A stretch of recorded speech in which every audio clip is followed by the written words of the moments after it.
customers behave at a macro level is shaped by what's called pest factors, which is political, economical, social, and technology. And sometimes those happen together. So if you consider the COVID pandemic that happened recently, what happened is our lives were thrown in disarray, business was thrown in disarray, and we were forced to embrace technology pretty rapidly in order for us to be able to adapt. This leads me to the first factor, which was really about digital first. We were driven towards adopt technology so rapidly that it became part of our daily lives, and it formed essentially a habit.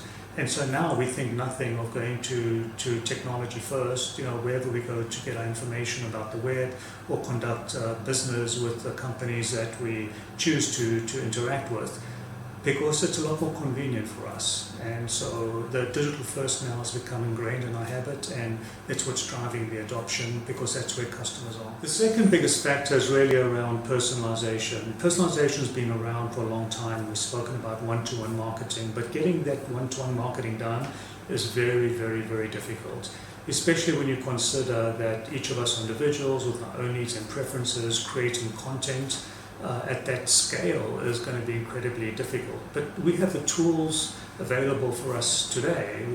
With AI as an example, it can really understand our behaviors, it can understand our intent, it can understand where we are on the journey, it can model that to other customers similar to us to be able to understand what's worked, to be able to convert them into customers, and automatically generate content on the fly, the best content. So no more A/B testing and things like that. So personalization is going to be huge, and it's not even a growing expectation, it's an expectation that exists today. The third factor is really about speed and convenience. We are so busy in today's modern life, and we want things to be convenient for us.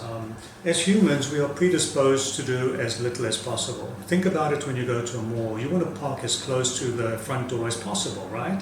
And that's because you want to try and conserve energy. Now, you may call that lazy, but when you think about it from the perspective that your brain consumes about 20% of your body's energy on a daily basis, then you can understand why people seek effortless experiences.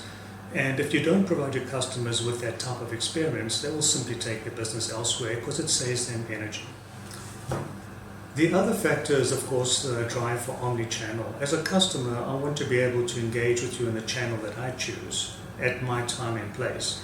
So I may, for example, start my day remembering that I need to call you as one of the customers that I'm doing business with, but I may send over an email to you, and then I want to follow up with you on the web, and then I call the call center. I expect you as a company to be able to understand those interactions, to pull a thread together of what I'm trying to achieve. So if I contact you again, you have all that history available, and we can pick up that conversation if nothing has happened. This sounds a lot easier to be done than that can actually be achieved. It requires everything from the right vision to the right strategy to your systems to be all aligned, the whole organization to be aligned around the vision and the strategy you put together, and the data to be all integrated.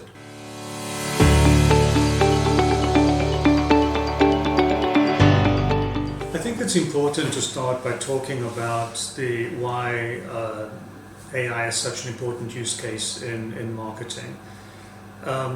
When you think about marketing, think about all the interaction data that exists, right? You're browsing on the web, you're browsing on a mobile phone, you're talking in a call center.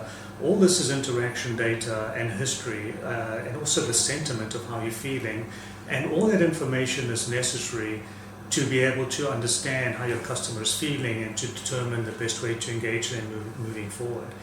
With AI can stitch all that information together across multiple channels, so it can understand where you are in the process, it can understand how you're feeling, and it can also determine, based upon analysis of all the data, what the best next step is from a content perspective, and even the format in order to be able to tee it up and to set up your response in real time. Marketing is awash in data. When you think about all the insights on your customers that are trapped in the data across the various silos, you've got the interaction data from your mobile phones, interaction data from the website, interaction data from customer service, or maybe even in store.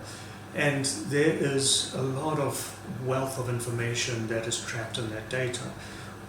The challenge has been is for humans to process all that information at scale across their customer base, across the various product segments is very, very difficult. But with AI, we have a totally different story, right? They can understand where you are on the journey, it understands how you're feeling about your interactions at that point, or the company, or the particular product and service, and it can determine what the next best step is. What's the best content to put in front of you to enable you to move along the customer journey. In terms of the pitfalls of using AI, well, hallucinations is obviously still a problem with AI because it's relatively immature. I am 100% convinced that those hallucinations will be resolved in short order, but there's a lot at stake for brands. There are a lot of stats out there that will say that 80% of customers will move to another customer after a bad experience. So imagine if you have an AI agent that hallucinates on you and you get really upset, it's not a stretch to think that you would lose that customer. And so you have to approach this with care and test and learn, constantly monitor the interactions that are taking place and adjust where necessary. The second area or pitfall that I see is about differentiation. If you have AI generating all your content, what makes you unique as a company? Are you going to get lost in the sea of sameness? That is a big question that's still to be defined. There is some control that brands can have over that in terms of putting their brand story and also working on the content. But there's a lot still to be experimented in that area. The bigger problem is around brand differentiation. How is it that you can maintain who you are as a brand and what the essence of your brand if AI is generating all the content for you?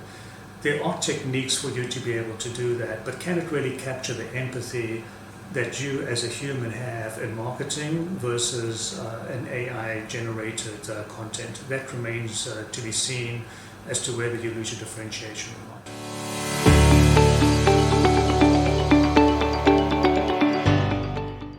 Well, in this day and age, frankly, it's mission critical. There's no excuse for you not to be paying your attention to your customers. Think about it from this perspective. It is just so easy for you after a bad experience with a customer to simply one click away from being able to go to a competitor. So why take that chance? Then you need to think about losing that customer, you're losing the revenue, you've got to go ahead the cost of replacing them, you've got a negative word of mouth. It's just simply bad for business. You cannot be ignoring your customer experience in this day and age.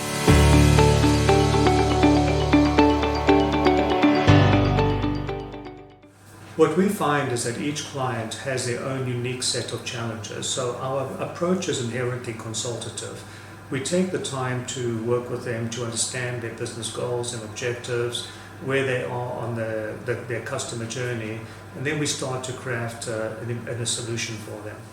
Our team is an experienced transformation business, so we find that when our clients come to us, they already understand that they need to transform the way that they do business with their customers.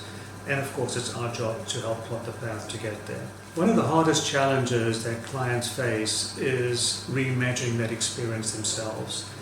And we have several tools that help them accomplish that. Customer journey mapping is a key tool that helps walk our clients through what their customers experience in that journey, not only to determine the current state, but more importantly, to reimagine the future state. Once we complete those journey mapping sessions, which gets the whole organization aligned around that vision, we then help visualize it, which really helps getting the team excited, as well as with the change management component. Once we understand the vision that we've just painted, it becomes a lot easier to approach next steps. We can start to take a look at what are the technology stacks that we need to put in place to help power those experiences, and then our design and engineering teams can work on bringing those experiences to life. In parallel, we work on the business process changes that are needed, as well as a change management that's needed to support this entire transformation. In post-implementation, we continue to help our clients evolve that experience continuously.